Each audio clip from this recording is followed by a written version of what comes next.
Hi, I'm Josh, and I'm so grateful you've joined me for this book review. I'm also extremely grateful for my Patreon supporters who are the best people in the world. I'm recording this particular video just a couple of days after Valentine's Day, and I was sitting there on February 14th feeling extremely bummed out, as a lot of single people were on February 14th, I'm sure. And I checked my email and I noticed that one of my Patreon supporters, Savor Girl, increased her monthly pledge on Patreon. And that wasn't the first time she increased it. She increased it just a few months back there. So it's just so amazing. And then this morning, got up to take my younger boy to school. I went outside, there's a package sitting there, and another of my Patreon supporters, Mojo, sent me this David Eddings collection of the first 3 book of his 5-book Belgariad series that are all bound up in a single volume. So just for no particular reason, he decided to send me these 3 books bound up together in one. So I just wish I could meet all of my Patreon supporters and just give them all a giant hug and tell them I appreciate them. But that's not the book I'm here to talk about. The book I'm here to talk about today is Best Served Cold by Joe Abercrombie. Now, one of my goals for 2024 was to make my book reviews much shorter and thus save myself hours and hours of editing work every week, because it just gets to be a little bit overwhelming sometimes. But the thing with Joe Abercrombie is he always leaves me with so much to think about and so much to talk about. So, I'm just gonna get into it here again. As usual, I'll divide this video into chapters so that you can skip all the parts that are boring to you and just find whatever is of interest. And so let's get into that.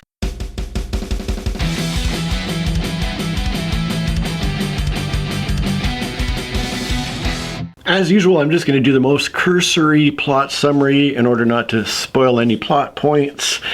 Best Served Cold falls within the whole First Law universe, the fantasy universe, written by Joe Abercrombie.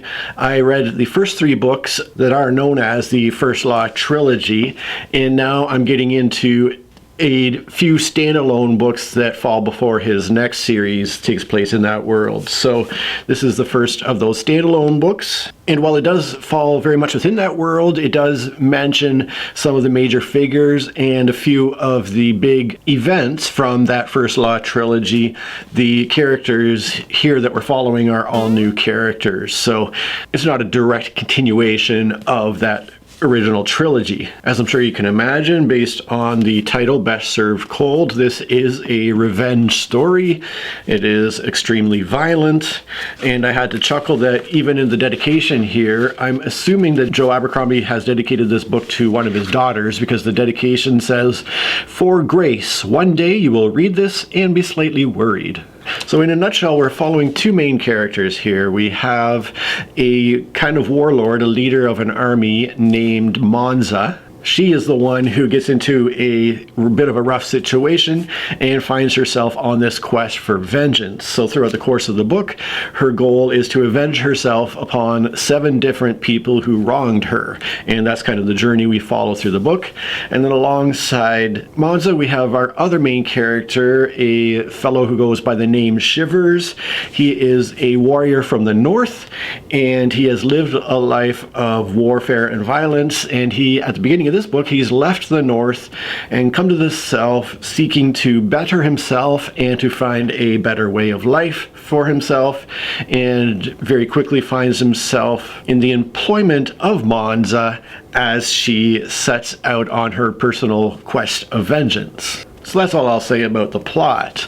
The writing quality, as anybody who is familiar with Joe Abercrombie will know, is top-notch. It's really excellent writing, and I'm going to give you an example right from the very first sentences of the entire book, where the book starts out as follows. "The sunrise was the color of bad blood. It leaked out of the east and stained the dark sky red, marked the scraps of cloud with stolen gold. Underneath it, the road twisted up the mountainside towards the fortress of Fontesarmo, a cluster of sharp towers, ash black against the wounded heavens. The sunrise was red, black, and gold, the colors of their profession." What wonderfully evocative, descriptive writing that is. And that quality of writing, although it doesn't remain as flowery per se as that, it does continue throughout the book. We see this excellent simile here as another example that kind of struck me. We have a combat taking place between two characters. Shivers was better armed. He had the reach, he had the shield, but his opponent was slippery as an eel and patient as winter. I love that, patient as winter. And then here's another paragraph opening that struck me. This is the entire first paragraph of the chapter. Fire. And then paragraph 2, Viscerine by night had become a place of flame and shadow. So the descriptions obviously are really well done. The characters are always Joe Abercrombie's biggest strength, I think. The way he writes characters is just so well done.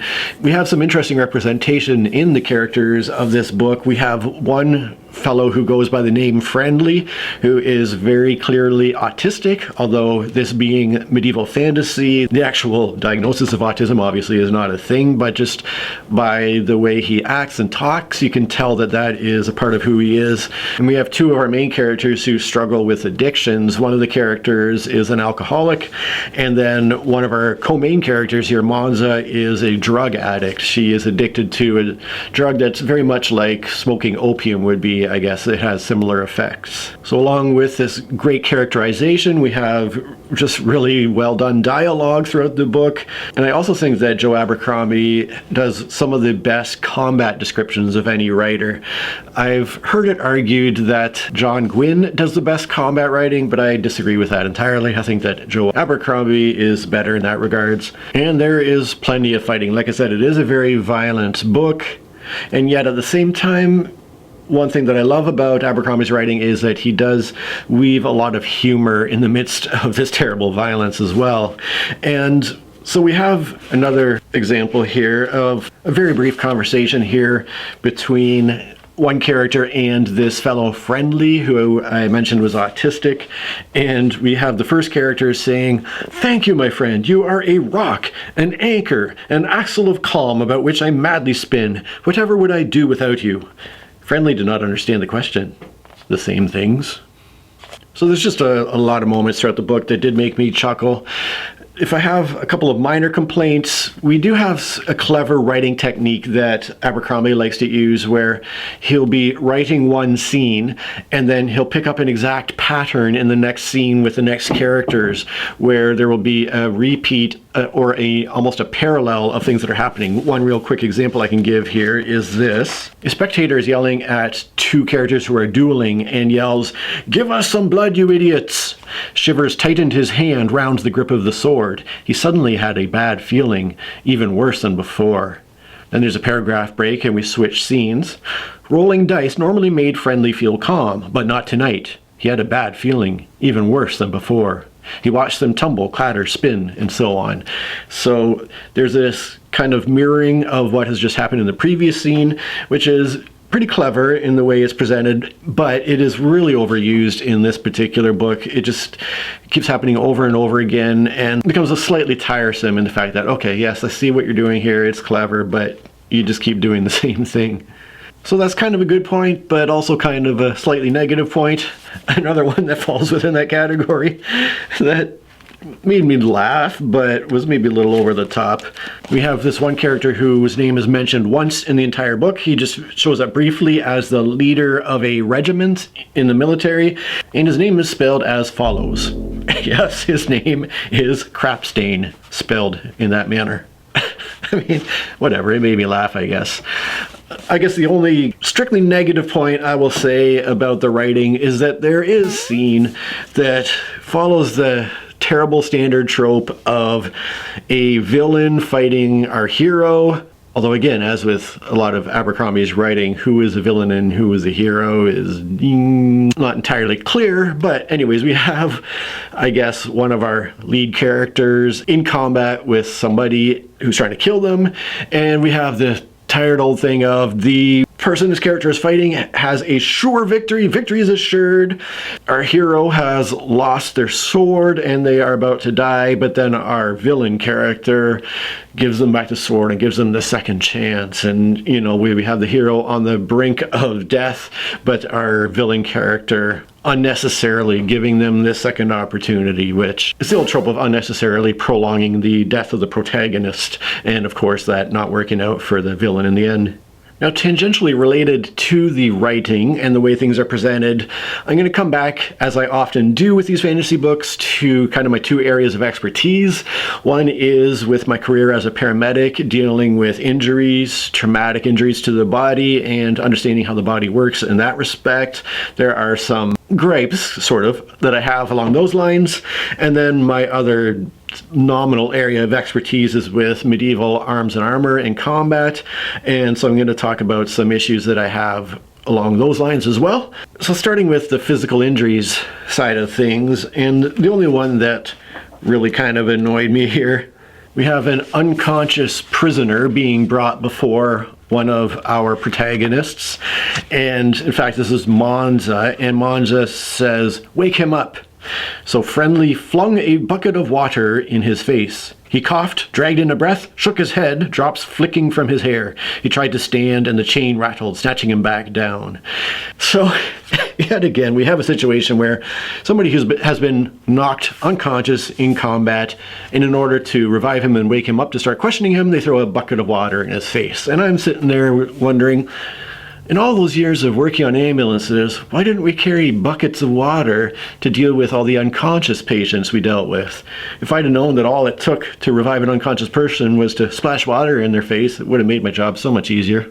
And then for my other gripe here, I'm going to read a bunch of quick snippets here, and you'll very quickly pick up on the pattern. Just by way of warning, these are all extremely graphic descriptions of physical injuries. So, the last blow broke his skull wide open. Black blood bubbled down his purple skin. Blood leaked out of him thick and black, oozing between his fingers. He staggered round, squealing, one hand clapped to his head, blood running out between his fingers, over his mask and down his face in black streaks. The blade ripped sideways and opened her throat up wide, black blood showering out across the bedclothes. Its blade caught the sunlight and left a great white fizzing smear hacked into a man's arm, sending black streaks flying.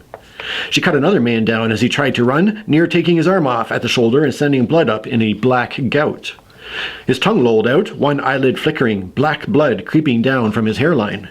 His flattened head was twisted sideways, crossed eyes goggling up at the wall, blood spreading out across the stone floor in a black puddle from his broken skull.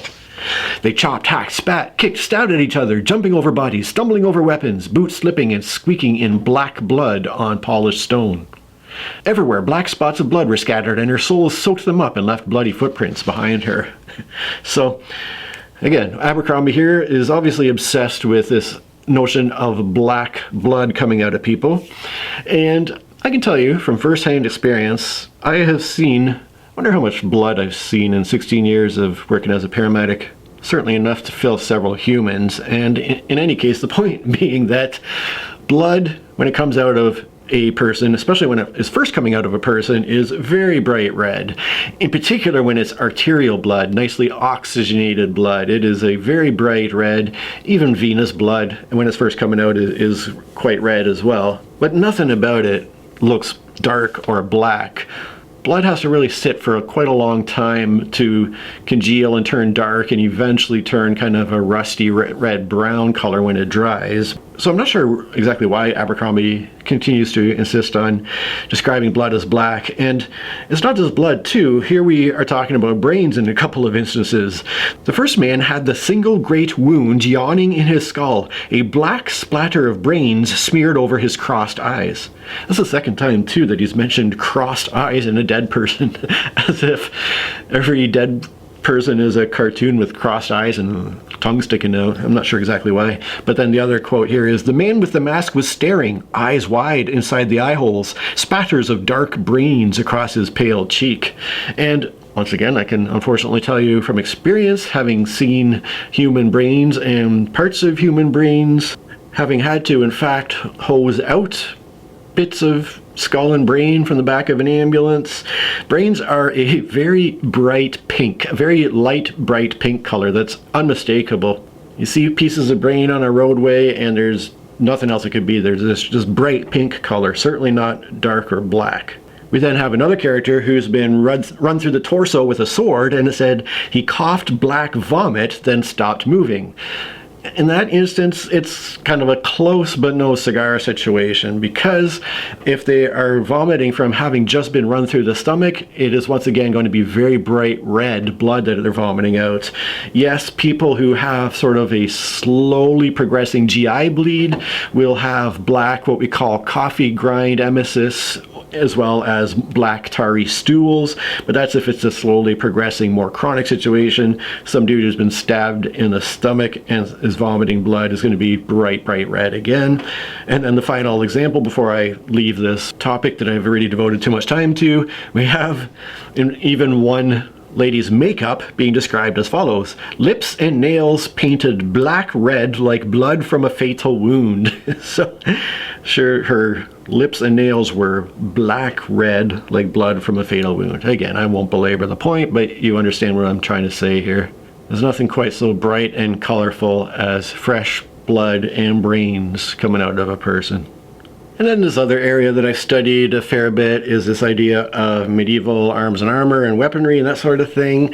And I'm discussing this just because it's of interest to me and it's fun for me to talk about. This isn't necessarily a critique of the book, because I understand this is a fantasy book. This is not a historical fiction book. It's not trying to be an entirely realistic, history-based novel here. It's fantasy, and so with fantasy you get to have a little bit more fun and you get to do things that aren't realistic. So I'm not trying to be critical so much as I'm just talking about stuff that interests me. You can of course skip this section if it doesn't interest you. Now, in every movie you've ever seen, how do you know you are in the Middle Ages, besides the fact that everybody has dirt on their face and is wearing brown? For some reason movie makers think that people in the Middle Ages didn't bathe or something. But if you are seeing soldiers in particular in a film, you see them with studded leather jackets. Yep, we got all these leather shirts with metal studs protruding from it in regular intervals, and that's how you know it's either medieval or medieval fantasy. Now, from a historical perspective, it's not entirely out of the question to see that, as long as on the other side of that leather jacket are little metal plates that metal stud is holding in place, so that each individual stud on the reverse side or inside of the jacket is holding a metal plate, and thus they have an entirely metal protection underneath the leather of the jacket. Would that be super common in this kind of late-ish Middle Ages setting?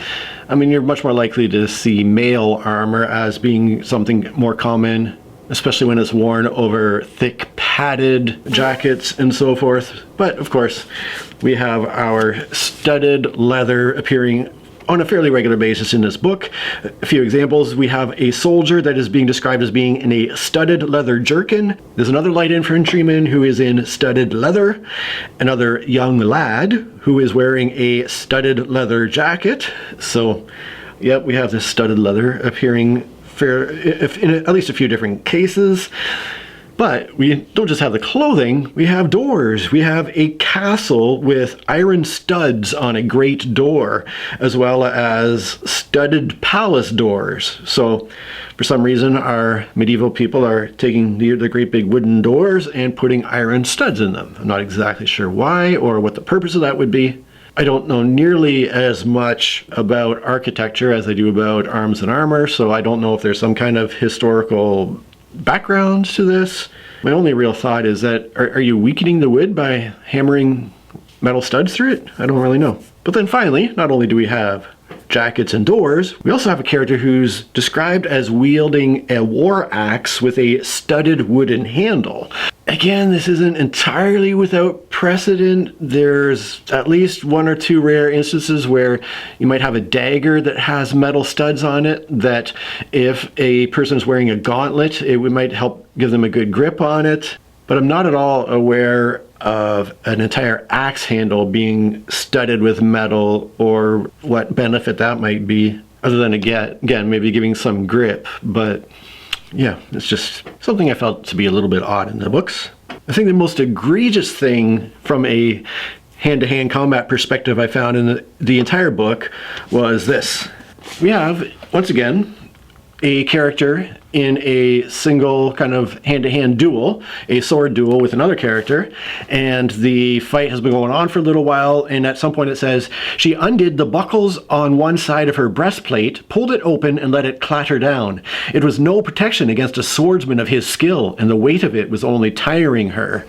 And I'm like, there is no way that the breastplate being off is of any advantage in comparison to having it on. They mentioned the weight as a factor, and I think a lot of people who are unfamiliar with medieval arms and armor really overestimate the weight of even full plate metal armor. I mean, you can go on YouTube and see people doing acrobatics in full plate armor. And in fact, by comparison, modern infantry soldiers carry much more weight on their person when they are going out into the field than the medieval knights who were in full plate armor, who, yeah, they had a bit of weight with their entire plate harness on, but it was less weight than what modern soldiers carry.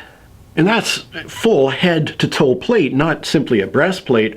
A breastplate is going to offer you the best protection possible. Breastplate and helmet would obviously protect the most vital parts of your body. And to take the time to unstrap a breastplate mid-duel and toss it aside is insane. Here's one point that seems to show up in every fantasy book I read. Bringing his sword seemed suddenly to have been a stroke of genius. He slid it gently from its sheath with a reassuring ring of metal. And I'll go back to my own example again. There's pretty much no sound as it goes in and out of the scabbard. Sword sheaths were not made of metal. They were made largely of leather with a little bit of wood in their construction usually. If you had a metal sheath that you were putting your metal sword into, you are kind of, I guess, dulling your sword each time it comes in and out, and you're carrying a lot of extra weight and expense that's completely unnecessary. So there's no satisfying shing as you pull a sword out for combat. Now here's one point in favor of the book's accuracy. We have a character who finds himself in a situation where he's being attacked in a small room. And instead of going for a sword, it says, he slid out the heavy knife she'd given him the first day they met. The grip was firm in his hand and he squeezed it tight. They were better armed maybe, but big weapons and small rooms don't mix. And that's absolutely the right idea. They're in a tiny room it's being described as, and so having a big sword swinging around is going to be very unwieldy and is going to get caught on things. So when you're in very close combat, that knife is going to be much more effective.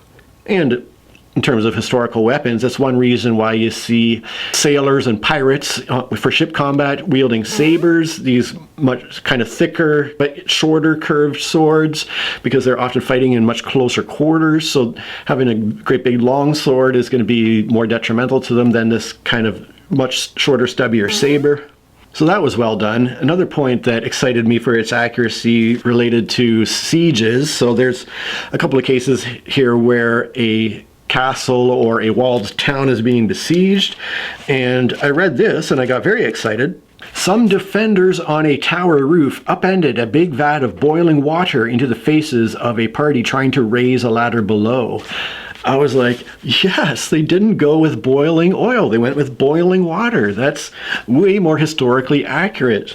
Nobody who's being besieged in a castle is going to want to waste their valuable oil when they can just boil up some water and accomplish the same goal of dumping hot liquid on your attackers.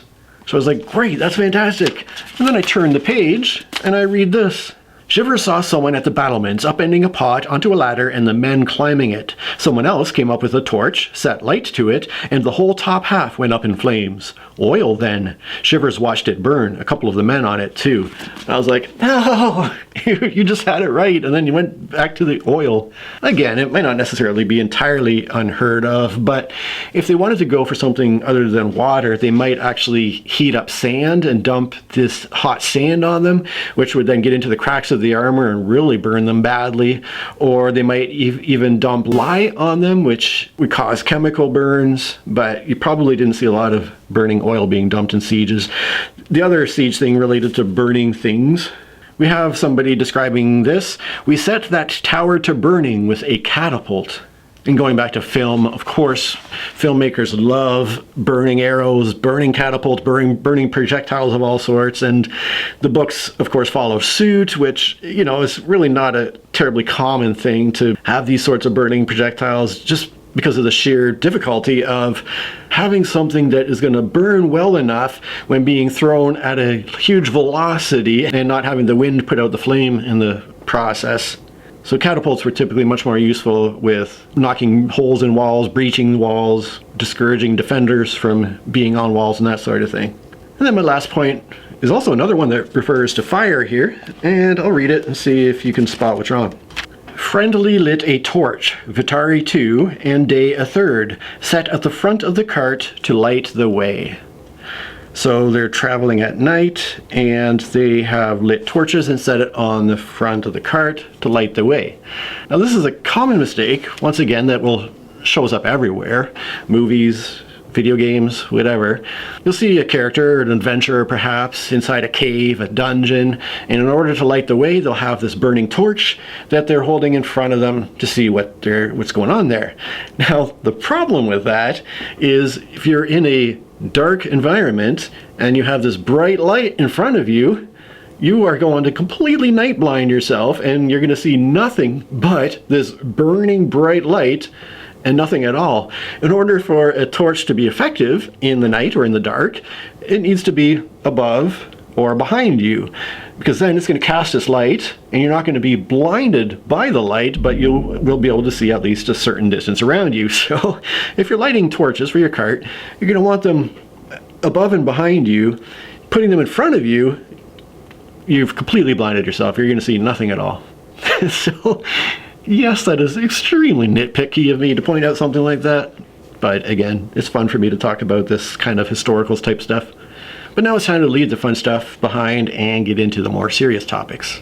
The first topic I'm going to take a deep dive into is war, because I really like what Joe Abercrombie has to say about war in his books. So we're just going to dive right into some quotes here. The first one, we have one of our co-main characters, Shivers, doing some thinking about killing as it relates to war versus other types of killing. And he's thinking, killing a woman by mistake in a brothel was murder, evil as it got.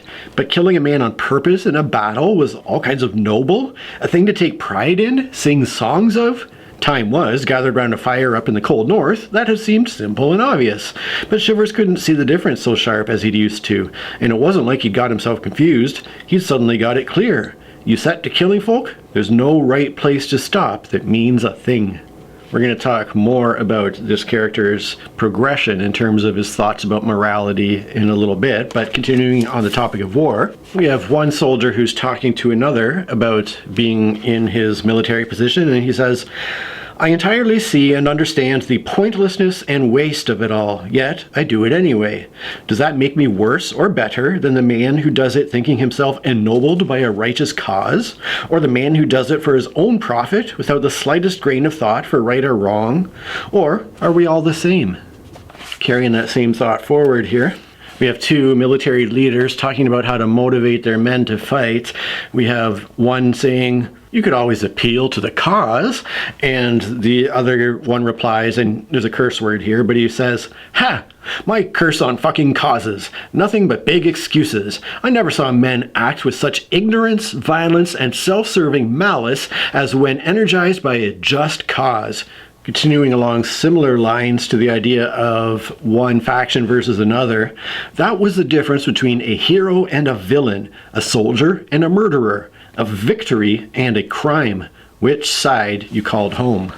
Similarly, we have a character named Casca who's about to fight two young officers, and it says, that left two young officers, bright swords drawn and bright eyes full of righteous hate, and Casca. Probably they would both have been nice enough people under happier circumstances. Probably their mothers loved them, and probably they loved their mothers back. Certainly they did not deserve to die here in this gaudy temple to greed simply for choosing one self-serving side over another. But what choice for Casca other than to do his very best to kill them? And then there's this great point. We have one person talking to a mercenary who tends to fight for whichever side he thinks is going to give him the most money. And the person says, maybe you should try sticking to one side or the other. And the mercenary replies, Why ever would anyone do that? It's a war. There is no right side. And going back a bit to the idea of motivating the common person to become a soldier and a killer, we have this scene where a siege has ended, the besiegers have been victorious, and the besiegers are now rampaging through the city, killing and raping, and it says, "Darkness and dark company make it easy for even half-decent men to behave like animals, and there were few half-decent men among the scum that she commanded. The boundaries of civilization are not the impregnable walls civilized men take them for. As easily as smoke on the wind, they can dissolve." And then in contrast to that kind of animalistic violence, we have the flip side of that with an idea of honor and loyalty, but it's kind of almost the same thing. We have another character who's about to get into a fight with some soldiers that says, "Perhaps a half dozen of Salier's guards had remained, disguised as soldiers from Duke Orso's army, men loyal enough to die beside their master at the last." He snorted as he ran the whetstone once more down the edge of his sword. Loyalty had always sat with honor, discipline, and self-restraint on his list of incomprehensible virtues. Of course, one of the great evils of war in general is the fact that while soldiers can gain glory and renown and even wealth from war, more often than not, it's the common citizen that suffers the most. And so we have this quote, "War killed some soldiers, sure, but it left the rest with money and songs to sing and a fire to sit around. It killed a lot more farmers and left the rest with naught but ashes." And then the final point on this topic is this idea of revenge. Like I said, this entire book is about revenge, and there's this idea that violence leads to more violence. But she had seen enough to know that no battle is ever the last, whatever people might want to believe. Life goes on. Every war carries within it the seeds of the next, and she planned to be good and ready for the harvest. Anyone who studies history knows this fundamental truth that violence begets more violence, which begets more violence, and on in endless cycles. So the final word on revenge is this great quote here. We have a character named Ganmark who is chiding our main character Monza about her quest for revenge, and he says, "I always did admire your determination, if not the goals on which you trained it. Revenge now, eh?" "Revenge," she snarled.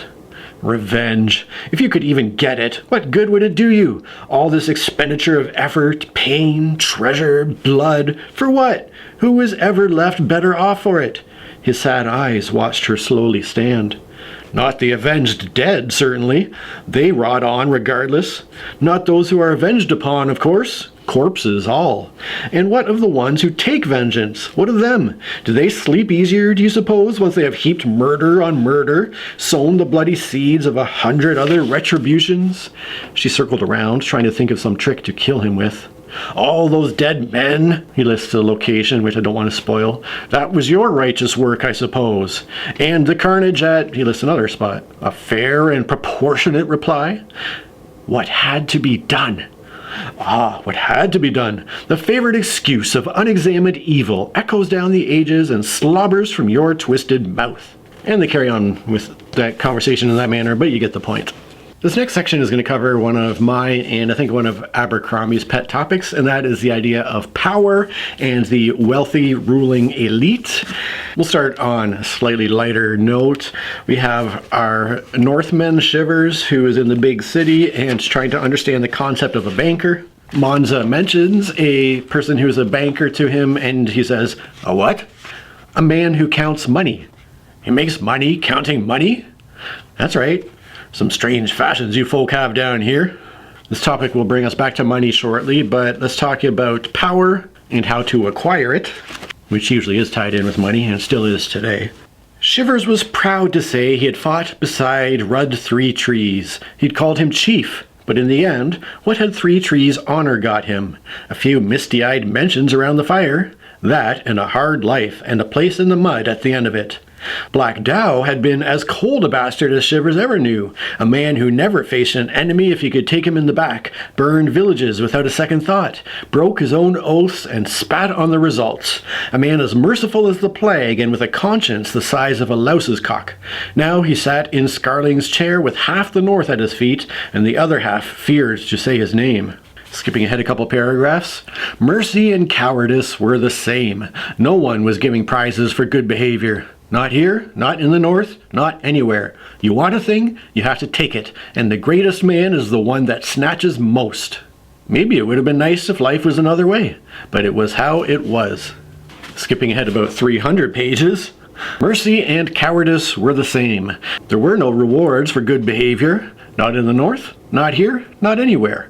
Life was an evil bastard and gave to those who took what they wanted. Right was on the side of the most ruthless, the most treacherous, the most bloody. And these are the people that were rewarded and lauded and had statues made of themselves. Here we have some of those statues in this city being described. A set of huge marble busts stared smugly down from on high. Great merchants and financiers of Styrian history by the look of them. Criminals made heroes by colossal success. And they continue to steer in the direction of money. Here Monza is urging Shivers to stick with her in her quest, and she asks him to stay with her and says, "Then you can be good and rich at once." Shivers replies, "I'm starting to doubt a man can be both." And from what I've seen of the world, it does seem like a tall task to be both a good person and a rich person at the same time. And this next quote here is as relevant today as it was to this medieval world that the book takes place in. And it gets to the idea of why we, those who are not the wealthy ruling elite, stand for this system. Why do we allow it to continue to happen? Why do we allow this system where only the few people at the very top have all the wealth and all the power? And it's because we are fed this pipe dream of the American dream, the fact that maybe we are going to one day acquire that wealth and be up there and have that power and money and success. And so we have this conversation. This time we have Casca, who is talking to Shivers, and Casca is talking and says, "It's always the poor who are crushed under rich men's ambitions, and yet they rarely complain because, well, they dream of having towers of their own." Casca chuckled. "Why, yes, I suppose they do. They don't see that the higher you climb, the farther you have to fall." And as long as people have this erroneous belief in their head that the system is fair enough, that only if they only try hard enough, they can achieve that great wealth, then why would they be motivated to change the system? And how do the wealthy rulers keep making the population believe these lies? Well, there's this.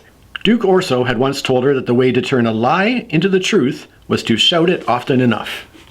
And it's never been more true than in today's day and age of social media, news media, the internet, certain politicians who will spout any lie loudly and frequently enough, and people will believe them. And as this next quote points out, what a person believes only lasts so long as it can stay a belief and doesn't have to be turned into action. Casca says, "Men can have all manner of deeply held beliefs about the world in general that they find most inconvenient when called upon to apply to their own lives. Few people let morality get in the way of expediency or even convenience. A man who truly believes in a thing beyond the point where it costs him is a rare and dangerous thing." Shivers replies, "It's a special kind of fool takes the hard path just because it's the right one." Casca took a long swallow from his flask, winced and scraped his tongue against his front teeth. "It's a special kind of fool who can even tell the right path from the wrong." And a few short paragraphs later, another character is thinking about politics, and we have this familiar cycle. "It was a tide Schenkt had often observed in politics. There's a brief spell after a new leader comes to power, however it is achieved, during which they can do no wrong. A golden period in which people are blinded by their own hopes for something better. Nothing lasts forever, of course. In time, and usually with alarming speed, the leader's flawless image grows tarnished with their subjects' own petty disillusionments, failures, frustrations. Soon they can do no right. The people clamor for a new leader, that they might consider themselves reborn again." And I'll be darned if it isn't the same cycle here, where people will elect a liberal or a Democrat leader, and they'll be like, "Oh, That didn't work out very well. So the next time the vote swings to the right, to a conservative, and then they go, oh, God, that's even worse. And so the next time the vote comes, it goes back the other way, and that pendulum keeps swinging from one terrible person to the other terrible person, and nobody seems to stop and consider what the system is accomplishing. And then here's the final word of wisdom on this topic. Never trust a man beyond his own interests.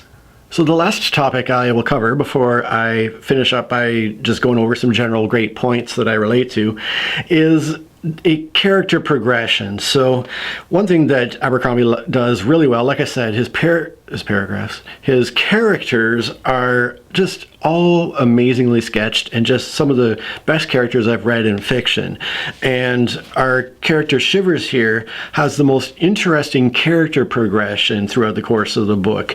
Now, I don't want to spoil too much here, but if there is any spoilers in this entire review, it will be in this section. So if you want zero spoilers at all, you might want to skip along to the final section there. But like I mentioned at the beginning, we have this idea that Shivers has left the north and moved to a new land to try to become a better person. Now, this character Monza that he falls in with is very cynical and thinks that idea is kind of crazy. And I'm going to start off with a bit of a longer quote to set the scene here, and then just cover a few other quicker quotes to round it out. And this is a conversation between Shivers and Monza, and we have Shivers heaved out a sigh. I'm just trying to make tomorrow that bit better than today is all. I'm one of those, you've got a word for it, don't you? Idiots. He looked sideways at her.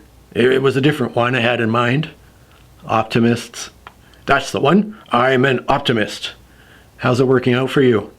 Not great, but I keep hoping. That's optimists. You bastards never learn. She watched Shivers' face emerging from the tangle of greasy hair. Hard-boned, hard-nosed, with the nick of a scar through one eyebrow. It was a good face, insofar as she cared. She found she cared more than she thought she would. You were a soldier, right? What do they call them up in the north? A Carl? I was a named man, as it goes. And she could hear the pride in his voice. Good for you. So, you led men? I had some looking to me. My father was a famous man. My brother, too. A little some of that rubbed off, maybe. So, why throw it away? Why come down here to be nothing? He looked at her in the mirror. Morvier said you were a soldier yourself. A famous one. Not that famous. It was only half a lie. Infamous was closer to it. That'd be a strange job for a woman where I come from. She shrugged. Easier than farming. So you know war, am I right? Yes.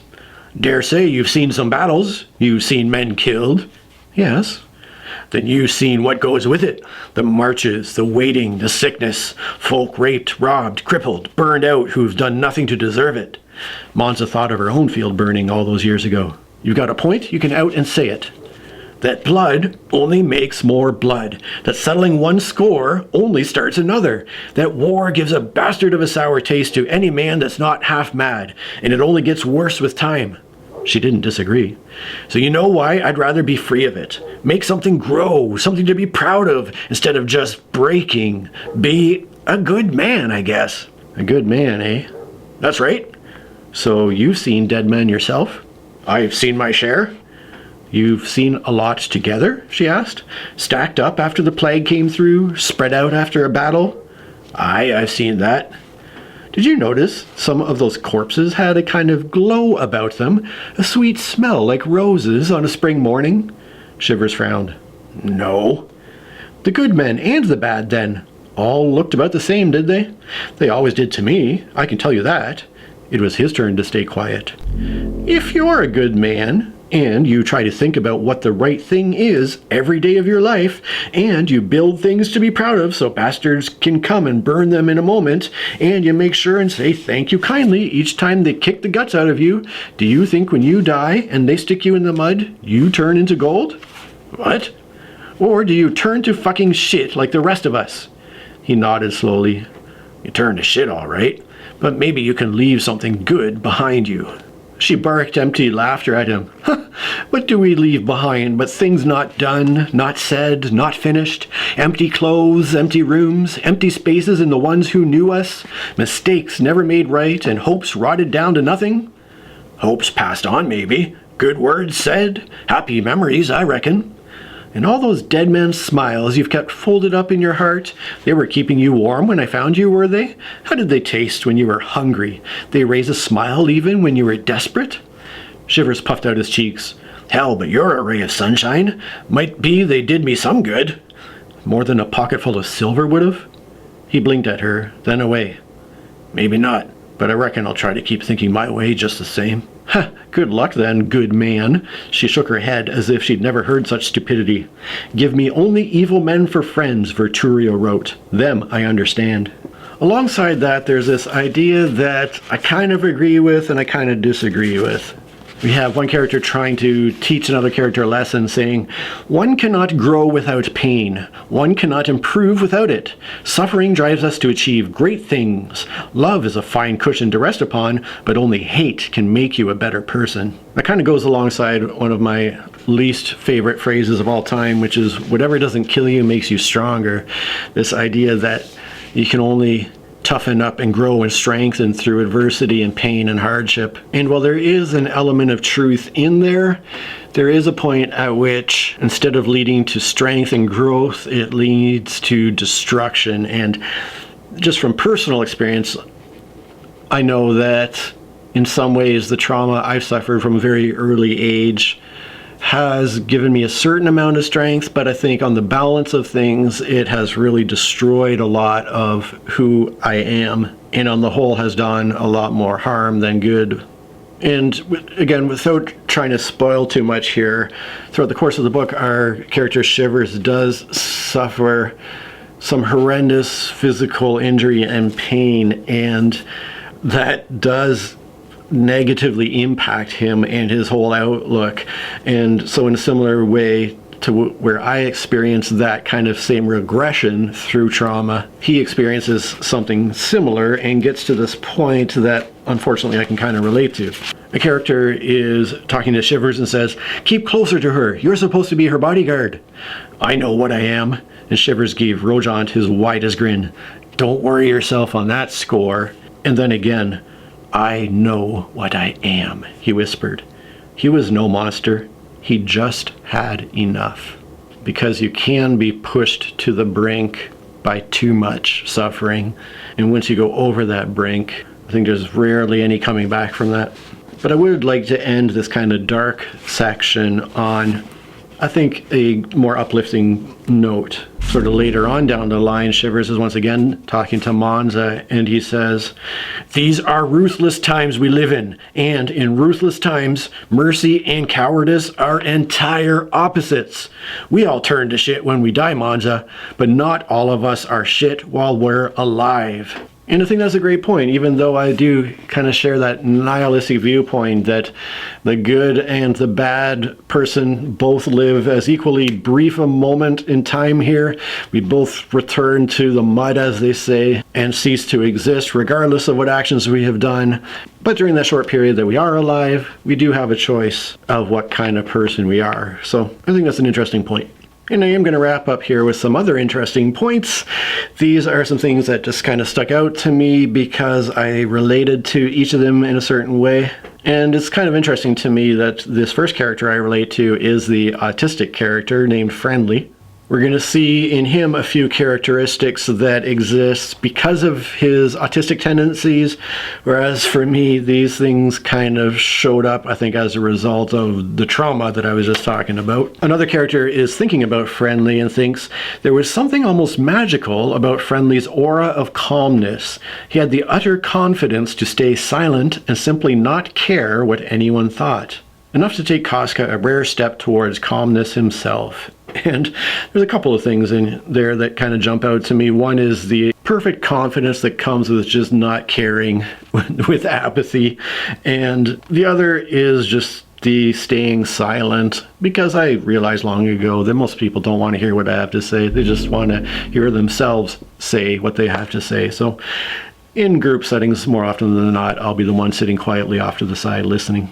Tied to that idea of a lack of that sort of caring, we have a character talking to Friendly again who says, to lock yourself away from life is to admit defeat. Friendly shrugged. Defeat had never scared him. He had no pride.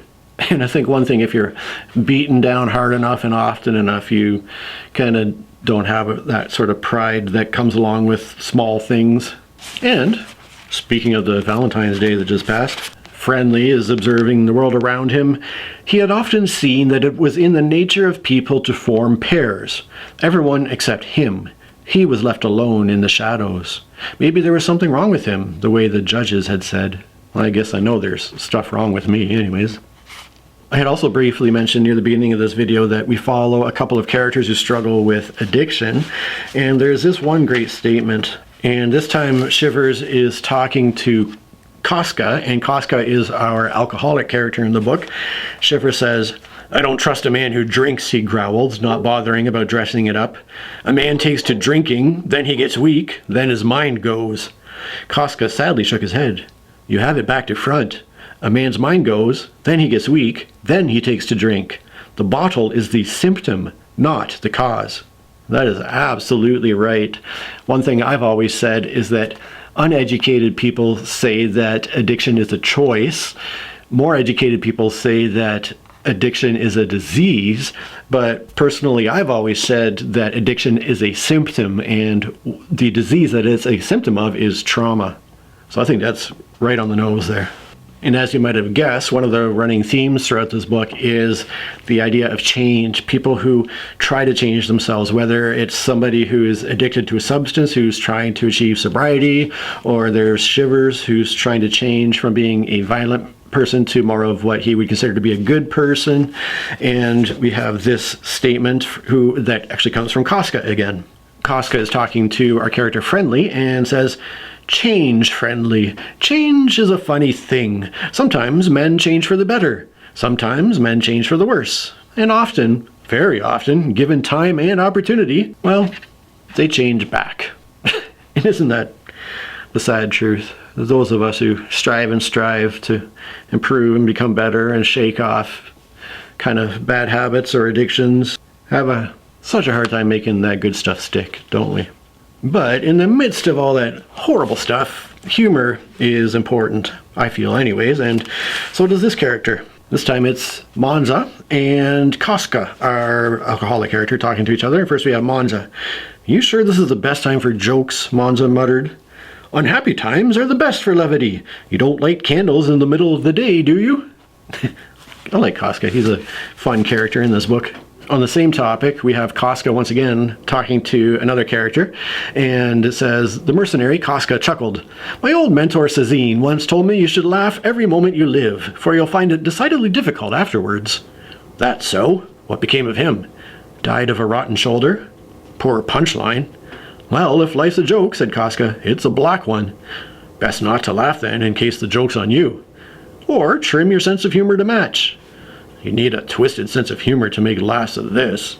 And I mean, it's true. Humor has been one of the only things that's kind of helped me survive everything. And yeah, when you work as a paramedic and you go through certain things in life, the humor can be quite a black humor for sure. And then the final couple of points I saved till last because I think they're great points about life in general. A character named Shanked is speaking and says, "A man sleeps through most of his life, even when awake. You get so little time, yet still you spend it utterly oblivious. Angry, frustrated, fixated on meaningless nothings. That drawer does not close flush with the front of my desk. What cards does my opponent hold, and how much money can I win from him? I wish I were taller. What will I have for dinner, for I am not fond of parsnips?" Shanked rolled a mangled corpse out of his way with the toe of his foot. It takes a moment like this to jerk us to our senses, to draw our eyes from the mud to the heavens, to root our attention in the present. Now you realize how precious is each moment. That is my gift to you. And then finally, another character is speaking. "These last few days have positively crawled. It's a crime when you think about how little time we get, that a man should ever be bored. When you're lying on your deathbed, I expect you regret those weeks wasted more than your worst mistakes." Time really is our most valuable commodity, isn't it? So after all that, what is my overall opinion of the book? My final rating out of 10? I will say that Clearly, there is a lot in here that I really enjoy in terms of the writing, the characters, the themes, but it's not an enjoyable story per se. A story of vengeance and violence doesn't make for the most uplifting reading. Even our characters here, our main character Monza, is just such a horrible person. And it's so funny how a book can present you with a main character or two, and because we're following them primarily, we find ourselves rooting for them, even though, as it turns out, maybe they're not the good person in this story. Maybe they are in fact one of the horrible villains who should not in any way succeed in their quest and what they're setting out to do. So in that sense, it's kind of a flip of a traditional fantasy quest where you have your good character doing this quest to rid the world of evil and achieve something good. Well, here we have a character who's on this quest of vengeance and killing and violence. And perhaps it would be better for everyone involved if that character maybe was even killed early on in her attempts to achieve those things. So it's funny, you end up with a deeply unpleasant character doing deeply unpleasant things, and yet somehow Joe Abercrombie makes it a really interesting read still, and manages to keep me very invested in the story. So ultimately I'm going to rate this book 8 out of 10. I don't rate it quite as highly as the original First Law trilogy, which was closer to 10 out of 10 if I remember correctly. I wouldn't say that that First Law trilogy had a lot more that was uplifting in it necessarily, but there was perhaps a little more nuance in there, whereas this is just a lot of darkness, and yet still remains a great book for people who, I guess, can handle that type of thing. Grim dark fantasy clearly isn't for everybody, but I think if you're into grim dark fantasy, this is a great book to look into. And while it is a standalone book, I think there is some value with having read that 3 books of the First Law trilogy first, because it introduces you a lot to the world and even to some of these characters that are being talked about by the characters in this book. So I'm happy that I'm continuing to read through it in chronological order, and I'm definitely going to continue with the standalone books before I eventually get into the next series, and perhaps someday I will have read all of Joe Abercrombie's books. I don't see myself stopping them at any point, but there's so much other stuff that I want to read that's going to end up here in the meantime. I'm not going to wait too long because I did find myself already forgetting some of the events that were mentioned in this book from the previous trilogy, so I want to at least keep things relatively fresh in my mind. Anyways, this is going to be a lot of editing. If you're still here, I'm so grateful that you stuck around. Please, if anything I've mentioned here has brought up any ideas in your head, get down in the comments. I would love to continue the discussion on any of these topics. If you don't have anything to say about the book, you know I'm always interested in hearing about what book you're currently reading, what you've been enjoying recently, and anything at all you want to tell me about your reading world. So, appreciate your time. Thanks for watching. Cheers. Hi, I'm Josh, and I'm so grateful you decided to click play on this video and join me. Hi, I'm Josh, and I'm so grateful you have chosen to spend some time with me. Hi, I'm Josh. Hi, I'm Josh, and I'm so grateful you've chosen to join me for this book review. Hi. Hi, I'm Josh, and I'm so grateful you joined me for this book review. I'm also extremely grateful to my... Hi, I'm Josh, and I'm so grateful you've joined me for this book review. Hi, I'm Josh, and I'm so grateful you've joined me for this book review. Hi, I'm Josh, and I'm so grateful you've decided to join me for this book review. Hi, I'm Josh, and I'm so grateful you've joined me for this book review. I'm also extremely grateful to my Patreon supporters. Just a couple days ago, so it's so amazing that I have these people that what we have another character. In fact, our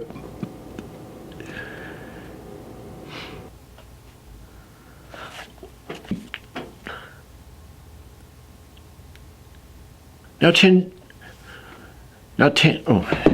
So I'm not sure why Abercrombie is continuing to having of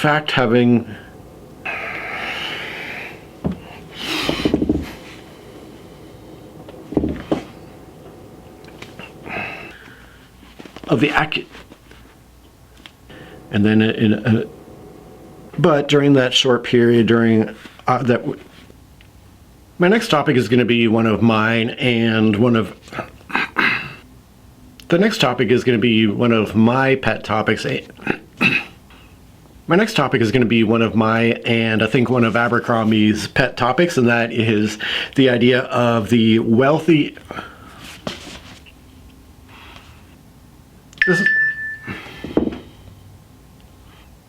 This next